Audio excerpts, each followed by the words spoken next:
This is C5N News with Natalie Anderson. In news today, nurse fined $25,000 with COVID-19 at aged care facility. Group sentenced over ugly authorities attack in Melbourne. And calls for Victoria to give a 4-day work week to some public servants. This is C5N News. Up first, a notable union is pushing the state government of Victoria to a test of a 4-day work week for some public servants. This recent call has been met with some backlash, with both the government and even opposition shutting down the initial proposal.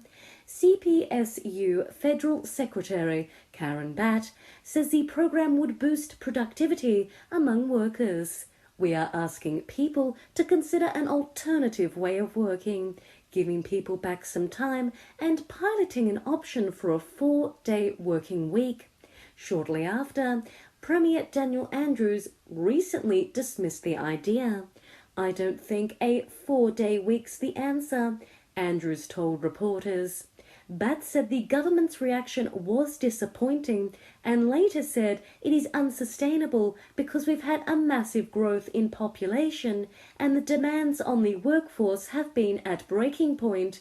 Furthermore, the working week for some of those people in the public sector is 16 or 18 hours. Up next, a group of men who attacked 2 police officers while on duty in a beachside suburb in Melbourne have finally been sentenced. Jack Houndcroft, Trent Potts, Philip O'Donnell and Jake Mitchell faced a county court in Melbourne on Thursday.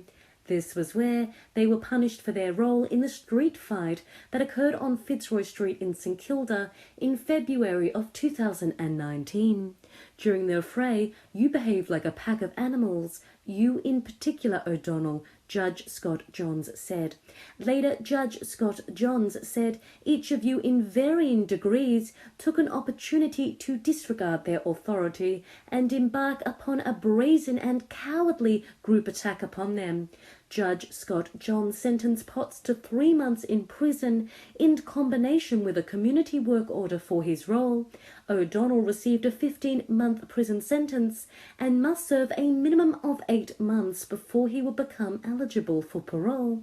And both Houndcroft and Mitchell received 2-year community correction orders for their parts in the brawl. And lastly, a nurse has been fined $25,000 for working at an aged care facility in Melbourne while testing positive for COVID-19. Kamaljit Kaur Bra, aged 36, pleaded guilty in Maribyrnong Magistrates Court on Wednesday to 1 charge of failing to take responsible care of health and safety of persons in workplace.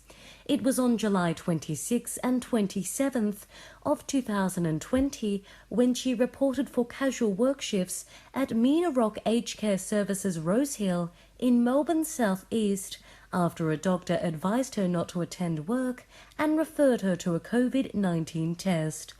WorkSafe Executive Director of Health and Safety, Narelle Beer, said the nurse clearly breached occupational health and safety standards and put others at risk.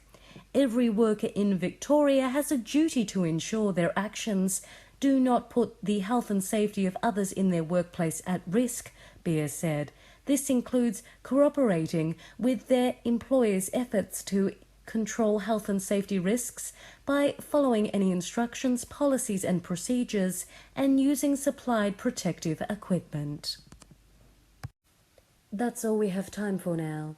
This is C5N News. I'm Natalie Anderson.